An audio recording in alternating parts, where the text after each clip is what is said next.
નમસ્કાર, spark today ન્યૂઝમાં આપનું હાર્દિક સ્વાગત છે. એક પછી એક ગુજરાતી મૂવી, ધમાકેદાર ગુજરાતી મૂવી હાલ અત્યારે અલગ જ રંગમંચ પર ધમાલ જમાવી રહી છે. એટલે કે ડાઇનિંગ ટેબલ પર ફેમિલીમાં જ્યારે અરેન્જ ફેમિલી હોય અને એમાં બધા બેસતા બધી વાતો જે કરવાની હોય ત્યાંથી લઈ લવ સ્ટોરીથી લઈ સ્ટુડન્ટ લાઈફ કેવી હોય એક અલગ જ ધમાલ જોવા મળે છે. અત્યારે જ લાલો મૂવી કે જે એક રેકોર્ડ કહેવાય, ગુજરાતી મૂવી બોલિવૂડની મૂવીની કમ્પેરિઝનમાં એ રીતે પહોંચી ગઈ છે કે અમેરિકાના ટાઈમ સ્ક્વેર પર પણ એનું પોસ્ટર, તમે વિચાર કરો કે ગુજરાતી મૂવીને લોકો એ પ્રમાણે પ્રેમ કરી રહ્યા છે. જો ગુજરાતી મૂવી એવા અલગ અલગ રસપ્રદ કિસ્સાઓ, રસપ્રદ વાતો, ગુજરાતી યુવકો, ગુજરાતી માતા પિતાઓ અને ગુજરાતની યંગ જનરેશન એને પ્રેમ કેમ કરી રહ્યું છે? કારણ કે અલગ અલગ કહાનીઓ છે. કિરદાર નિભાવનારા જે આર્ટિસ્ટ છે, એક્ટર છે, એક્ટ્રેસ છે, તેઓ પણ અલગ અલગ રીતે પોતાની કહાની આપી રહ્યા છે, કહાની કહી રહ્યા છે. એક મૂવી જે 9મી તારીખે રિલીઝ થવા જઈ રહ્યું છે, લાલો મૂવી પછી બીજી એક ધમાકેદાર મૂવી કે જોવાનું મન જ થાય, એ મૂવીના સ્ટારકાસ્ટ અમારી વચ્ચે છે. મૂવી વિશે વાતચીત કર્યું છે જય કનૈયા લાલકી. ધર્મેશ સર ઉપસ્થિત છે. એમનો મહાનુભાવની વાત તો મારે એમ નથી કહ્યું કે એમનો અવાજ જ કદાચ તમને હસાવી દે. ઓકે, અંધેરી મેમ સાથે જ જી હા વૈશાલી મેમ પણ ઉપસ્થિત છે. સિદ્ધાર્થ સર, સ્પાર્ક ટુડે ન્યૂઝમાં તમામની ટીમનું હાર્દિક સ્વાગત છે. પહેલાં ધર્મેશ સર, આપની પાસે એ પૂછવું છે કે લાલો મૂવી પછી જય કનૈયા લાલકી મૂવી આવી રહ્યું છે, કયો સંદેશ દર્શક મિત્રોને આ મૂવીની અંદર શેર કરવા માંગો છો? એ તો જોશે એટલે પછી સંદેશ મળશે જ, પણ સરસ સંદેશ છે એકદમ. એટલે આવું ડિફરન્ટ થોટવાળી ફિલ્મ છે આ, જેમાં ડેફિનેટલી પિક્ચર બહાર નીકળશો એટલે ઘણો મોટો અને સારો સંદેશ લઈને બહાર નીકળશે. મૂવીનું શૂટિંગ ઓવરઓલ બધું ક્યાં થયું છે? મારું અમદાવાદમાં થયું, વસોમાં અને મુંબઈમાં. ઓકે, જય કનૈયા લાલકી એક ધર્મના આસ્થા સાથે આ મૂવીનું નામ રિલીઝ થયું છે. વિચાર પહેલાં તો કેવી રીતે આવ્યો? નહીં, એ સબ્જેક્ટ જ પહેલાં વિચાર આવે ને પછી જે મેઇન પાત્ર જે સિદ્ધાર્થભાઈ પ્લે કરે છે એ પાત્ર જે કૃષ્ણમાં માનવાવાળી વ્યક્તિ છે જીવનમાં, બધું જ મોહન પર ખૂબ વિશ્વાસ અને આસ્થાવાળી એમનું કેરેક્ટર છે. અને હાવ એક ભગવાનની આસ્થા રાખીને એક પરિવાર પર આવેલી મુસીબતને કેવી રીતે સોલ્વ કરે છે એ ફિલ્મ છે. સિદ્ધાર્થ સર અમારી સાથે જોડાયા છે કે જેઓનો અવાજ, અલ્પવિરામ, એમનું ઉદ્ગાર ચિહ્ન, એમના બધા જ વાતો પર ક્યારેક હસવાનું, છૂટવાનું ભૂલી જ ન જવાય એવું એક પાત્ર જ્યારે આપણી વચ્ચે ઉપસ્થિત. સર, પહેલાં તો આપની પાસેથી આપના અવાજમાં રણકારમાં સ્પાર્ક ટુડે ન્યૂઝમાં આવ્યા છે એ સાંભળવા ઈચ્છીએ, શું કહેવા માંગો? એટલે સમજો નહીં, સ્પાર્ક ટુડે ન્યૂઝ વડોદરાના મહેમાન થયા છો અને સ્પાર્ક ટુડે ન્યૂઝના પ્લેટફોર્મ પર તમે ઉપસ્થિત રહ્યા છો, તમારા અવાજમાં દર્શક મિત્રો સાથે વાત શેર કરી. ભાઈ મારો જ અવાજ છે, તમારી સાથે વાત કરીશ એટલે, અને આનંદ છે. અહીંયા બેઠો છું, તમારી સાથે વાત કરી રહ્યો છું. શા માટે બેઠો છું એ કારણ તમે સૌ જાણો છો. પિક્ચર આવી રહ્યું છે અમારું જય કનૈયા લાલકી, 9મી જાન્યુઆરીએ સમગ્ર ગુજરાતમાં તેમજ મુંબઈ અને ઓવરસીઝમાં પણ આ પિક્ચર રિલીઝ થવાનું છે.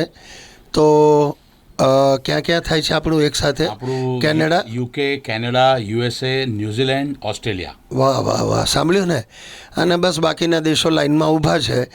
બીજું, અત્યારે લાલોની વાત ગરમ છે એટલે સ્વાભાવિક છે. અને પ્લસ આનું નામ પણ કંઈક એવું છે કે લાલો પછી જય કનૈયા લાલકી. પણ તમને કહી દઉં કે આ કોઈ ધાર્મિક પિક્ચર નથી ના, એક માણસની શ્રદ્ધાની વાત છે.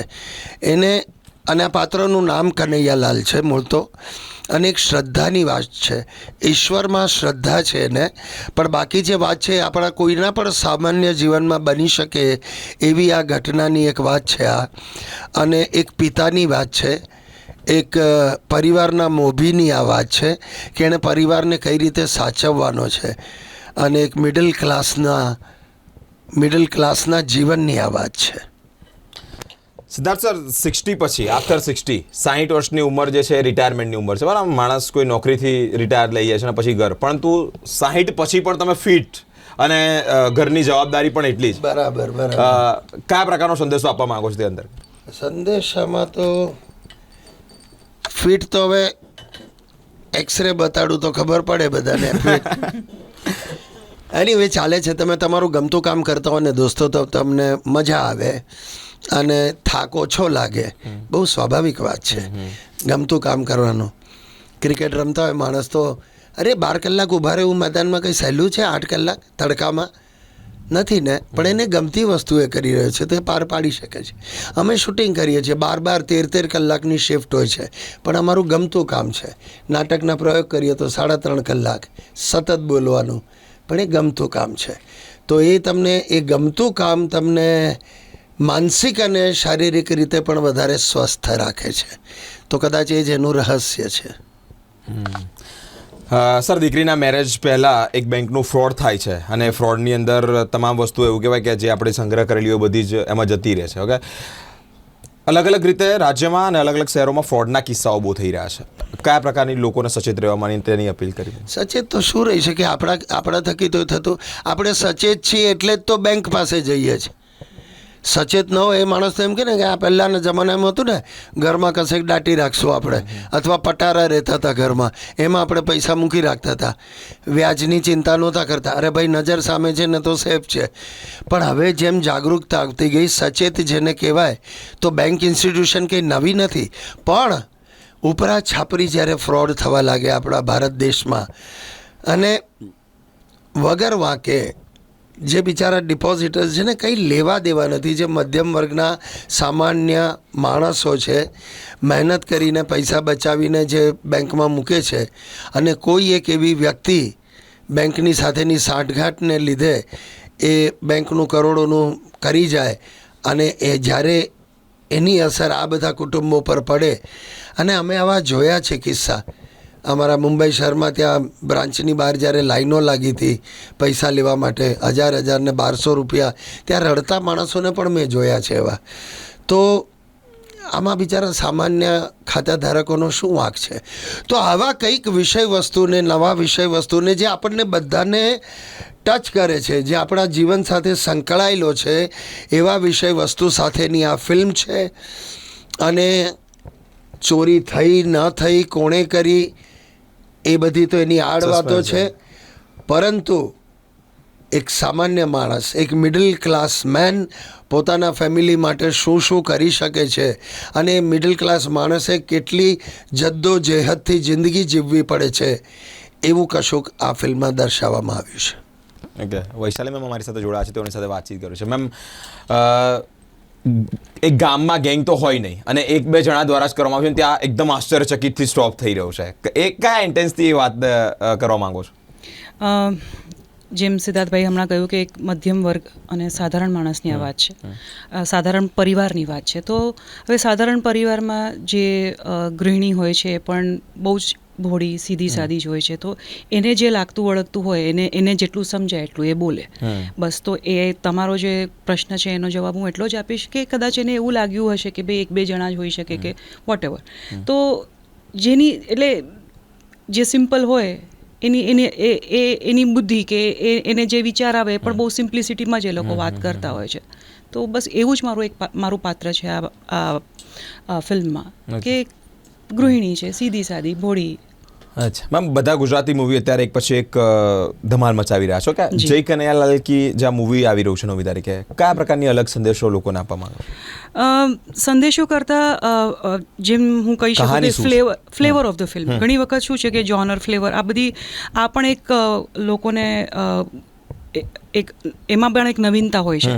તો હું એમ કહી શકું કે અમારી જે ફિલ્મ છે એની flavour of the film is a slice of life, જે આપણી રોજમર્રાની વાત ભલે છે, પણ એમાં પણ એક ખૂબ જ ઊંડો અને મધ્યમ વર્ગમાં અને સાધારણ લોકોની વાતમાં જ્યારે કોઈક પરિસ્થિતિ એવી આવે કે જે ટર્નિંગ પોઈન્ટ ઓફ લાઈફ હોય, નોટ ઓનલી કે પ્રોટેગનિસ્ટ હોય એનો, પણ આખી ફેમિલીનો જ્યારે ટર્નિંગ પોઈન્ટ આવે, અને જે આપણા કુટુંબના મોભી હોય એના પર જે જવાબદારીઓ ઓલરેડી હોય, પણ એના પછી જે પ્રેશર આવે, એ પ્રેશર એ કઈ રીતે ડીલ કરી શકે છે, પોતાના પરિવાર સુધી કઈ હદ સુધી જઈ શકે છે, એ બધા ઘણા બધા ટ્વિસ્ટ એન્ડ ટર્ન્સ છે. એમાં હ્યુમર પણ છે, થ્રિલ પણ છે, થ્રિલિંગ મોમેન્ટ્સ પણ છે, અને ઇમોશન્સ પણ છે. એટલે આપણા દર્શકોને ખૂબ મજા આવશે એવું મને લાગે છે. મેમ, એક ક્વેશ્ચન કે આજનું જે યંગ જનરેશન એકબીજાની દેખાદેખીમાં જઈ રહ્યું છે કે આના મેરેજમાં આટલો ખર્ચ થયો, એક્સપેન્સ થયો, આટલું સારું કર્યું, તો પોતાના માતા પિતાને પણ એવો પ્રેશર કરતા જો આપણે આ જ પાર્ટી પ્લોટમાં કરવું છે, ઓકે, આપણે આવી જ રીતે કરવું છે, એવી એક દેખાદેખીનો ક્રેઝ ચાલી રહ્યો છે, ટ્રેન્ડ ચાલી રહ્યો છે, એ અંતર્ગત કયા પ્રકારનો? આને પૂછો, એના લગ્ન છે હમણાં. ઓકે,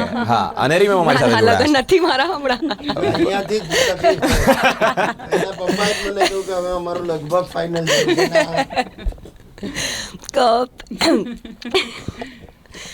ઓનેસ્ટલી મને નથી લાગતું એવું કે જે અમારા જનરેશનના લોકો છે એ આવું કરે છે કે ના તમે મેમ એમ માનો છો લગ્નમાં- કે દેખાદેખીનો ટ્રેન્ડ છે? ના ના ઓકે. આઈ થિંક હવે મારા જનરેશનમાં તો નથી, મારા પછીના જનરેશનમાં જે હોય તો મને નથી ખબર, પણ my generation I don't think હવે મારી જનરેશન, અમારી જે જનરેશન છે I think they evolved. They don't want to pressurise their parents. એ લોકો પોતે જ બધું કરવાની કોશિશ કરે છે અને એના મા બાપને ઓછું પ્રેશર કરવાની ટ્રાય કરે છે. અને આઈ થિંક એટલે કદાચ દેખાદેખી છે ને, દેખાદેખી. એ વાલીઓમાં વધારે છે.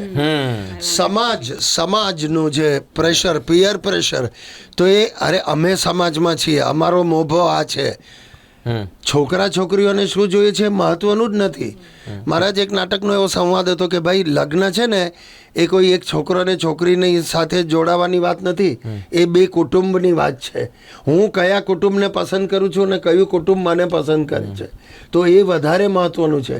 છોકરા છોકરીની લાગણી તો પછી એની રીતે એ લોકો શોધી લેશે અને ડેવલપ કરી લેશે.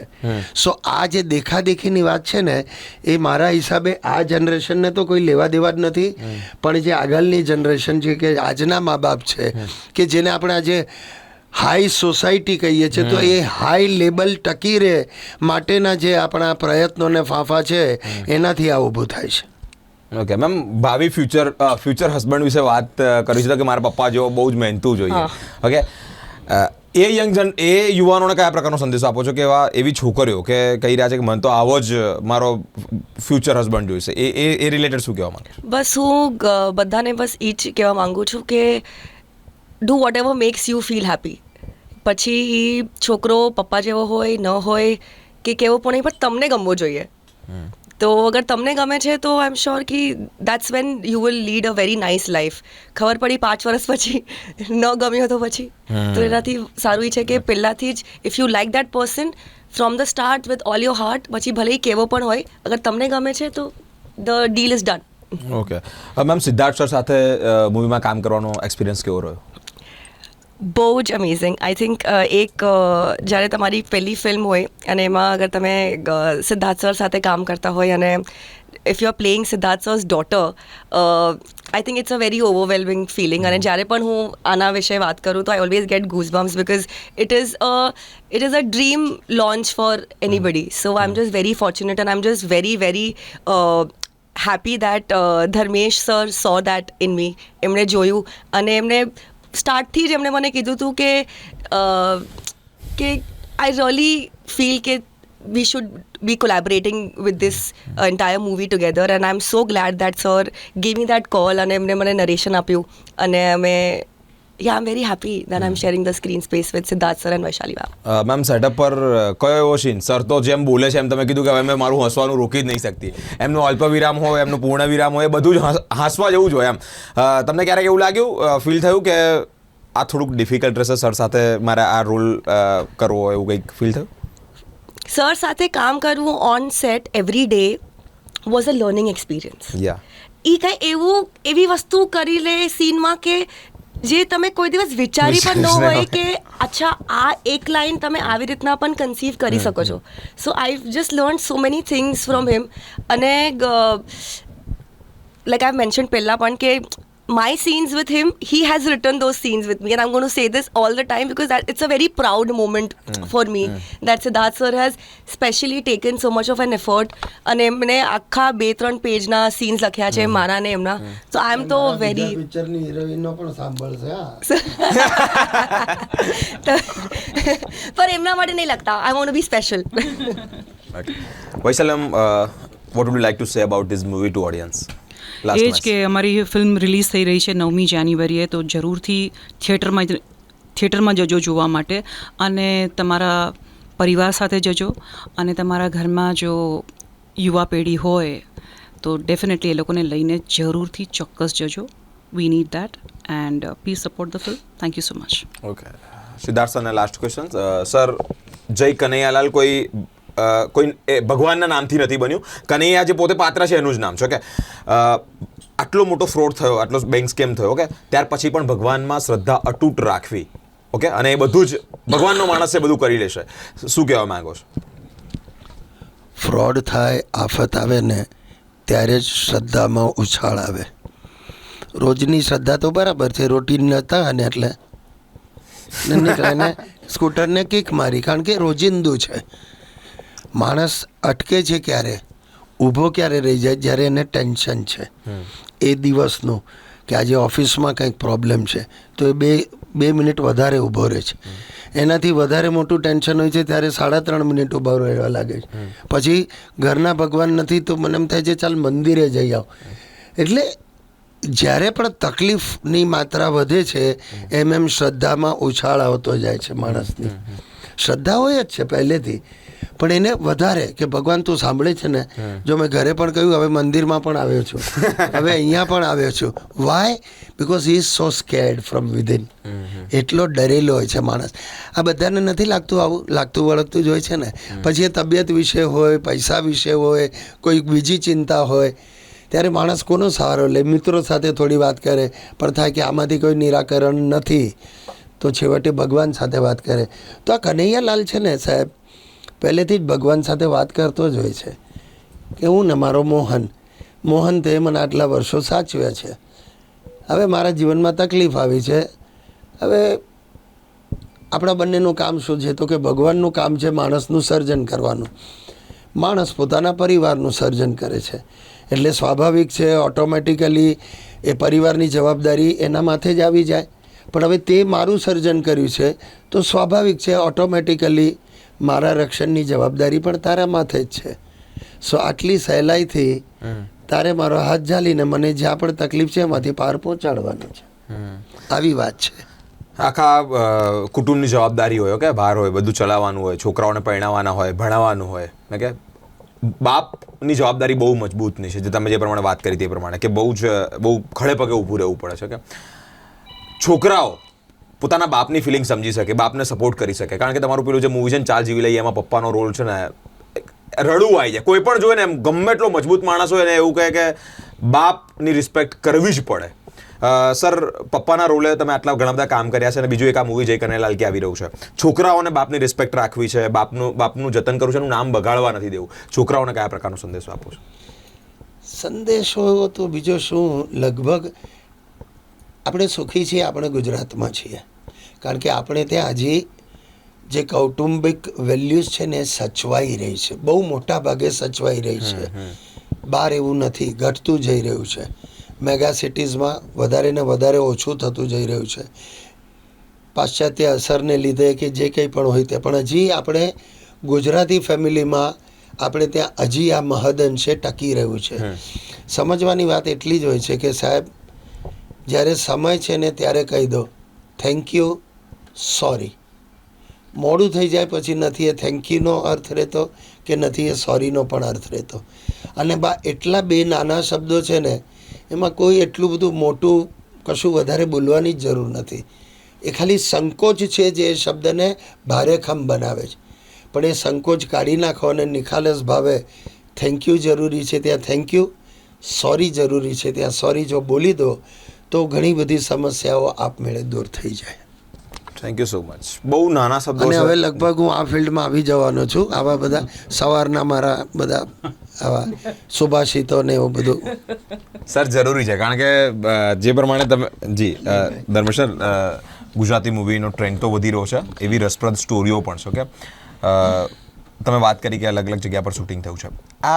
આજે આપણો જે આજે પીક ટાઈમ છે ને ગુજરાતીનો, તમે જો લાલો મૂવી કેટલું એકદમ જય કનૈયાલાલ કી મૂવીની અંદર આ વિચાર, આ સંવાદ સેટ કરવો છે, એમાં સિદ્ધાર્થ સનને સેટ કરવા છે, મેમને સેટ કરવા છે, નેરી મેમને સેટ કરવા છે, આ બધો પ્રાસ કેવી રીતે બેઠો, કેટલી ચર્ચાઓ લાગી, કેટલો સમય લાગ્યો? નહીં, સમય તો લાગે જ કોઈ બી ફિલ્મ, પણ જ્યારે આ સબ્જેક્ટ વિચાર આવ્યો ત્યારે એટલે ઓફકોર્સ સૌથી પહેલાં સિદ્ધાર્થભાઈ જ વિચાર આવે, એ સિવાય તો મને કોઈ બેસતું નહોતું. એટલે જ્યારે વન લાઈન થોટ બેઠું ત્યારે સૌથી પહેલાં મેં લગભગ થઈ ગયા નહીં હા. આપણે ચર્ચા કરતા ચર્ચા એમને મેં વન લાઈન સંભળાવી, એમને ખૂબ ગમી. પછી અમે સ્ટોરી પર વર્ક કર્યું, સ્ક્રીન પ્લે બન્યો, એ એમણે સાંભળ્યો, ડાયલોગ્સ બન્યા, એટલે એક પ્રોસેસ આવી છે.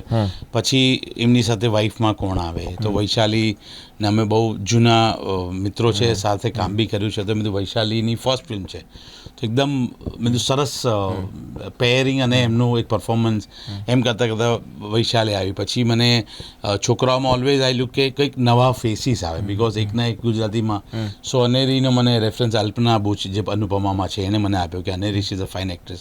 પછી અમે મળ્યા, પછી શ્રેય, એમ કરતાં કરતાં આખી એક સરસ ટીમ બનતી ગઈ, બિકોઝ સ્ક્રિપ્ટને અનુરૂપ એક સ્ક્રિપ્ટ બનતા જાય પાત્રો, એ પ્રમાણે આખી પિક્ચર વર્ષ 1.5 વર્ષમાં એમાં બનતી ગઈ આખી. અને બીજી જાણકારી લોકોને આપવી જોઈએ. ખાસ બાબત શું છે આ ફિલ્મની?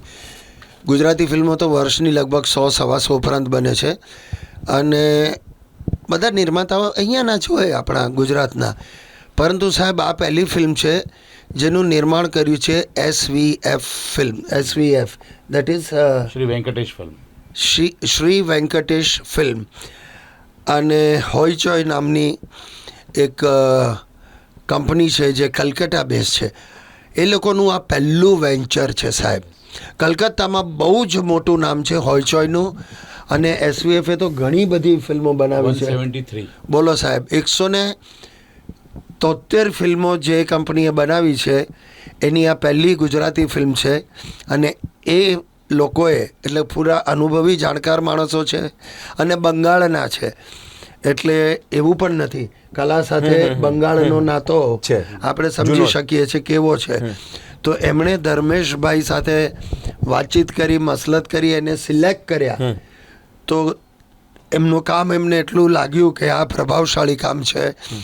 તો એ પણ આપણે માટે આનંદની વાત છે કે ગુજરાતી સિનેમામાં છેક બંગાળની કંપની અહીં આવે અને એક પિક્ચર બનાવે, તે આપણે ગર્વ લેવા જેવી બાબત છે as Gujaratis. Thank you so much Vaishali ma'am, અનિલરી મેમ અને સિદ્ધાર્થ સરને એ તમને પહેલાં જ વાત કરી, ધર્મેશ સર સાથે પણ ઘણી બધી વાતચીત કરી. જય કનૈયાલાલ કે આ મૂવી આવી રહ્યું છે, હસાવાનો તો છે જ, કલાકારોનું પોતાનું કિરદાર જ એવું છે કે હસાવાનું, પરંતુ સાથે સાથે કંઈક સંદેશો આપવા માંગે છે. ઓકે, પિતાની વાત કરી કે એ પરણાવવાની વાત, અને પરણાવતી વખતે આખો ઘરની બધી જે ભેગી કરેલી મૂડી કહેવાય એમાં બેંક્સ ફ્રોડ થાય છે અને એની અંદર બધું જતું રહે છે. પછી કનૈયા જે કહે છે કે જય કનૈયાલાલ પોતે કિરદાર જ કનૈયાનું છે, પણ ભગવાન સાથેની વાતચીત બહુ ઇમ્પોર્ટન્ટ છે, અને સરે હાર્દવાળો મેસેજ કીધો, એ સમજવા જેવી વાત છે. આખું મૂવી હસાવતું તો રહેશે, કારણ કે જે કેરેક્ટર છે એ બધા એમના ચહેરા, એમનું તમે પાછળ જોશો તો એમના નાટ્ય, હા, બધા કોમેડી જ છે, પણ ક્યાંક ને ક્યાંક શીખવાનું એ છે કે ભગવાન સાથેની વાર્તાલાપ, એની સાથેનો અતૂટ વિશ્વાસ. ક્યારેક કોઈક તમારા લાઈફમાં કંઈક હર્ડલ્સ આવે છે, ઊંચું નીચે આવે છે, એ ટાઈમે ભગવાન પર કયા પ્રકારનો બિલીવ રાખો, કયા પ્રકારનો વિશ્વાસ રાખો. એક પછી એક આવી રીતે જે સ્ટોરીઓ છે, અલગ અલગ રંગમંચની જે વાર્તાઓ છે, જે ટોપિક છે, એ લઈને હસાવતા તો રહીશું જ, પરંતુ આપ 9મી તારીખે આવનારું જે આ મૂવી છે જય કનૈયાલાલ કે જોવાનું મિસ ન કરતા. કારણ એનું એ છે હસવાની સાથે સાથે ગુજરાતી ફેમિલીમાં ઘણું બધું જે શીખવા જેવું હોય છે તે પણ પીરસવા માગી રહ્યા છે. અલગ અલગ કલાકારો સાથે ઉપસ્થિત થઈ અને આપ સુધી આ તમામ ટોક વાતો પહોંચતા રહીશું. અમારી સાથે સ્પાર્ક ટુડે ન્યૂઝ પર જોડાયેલા રહો. કેમેરામેન ગૌતમ સાથે હું બિરેન, સ્પાર્ક ટુડે ન્યૂઝ.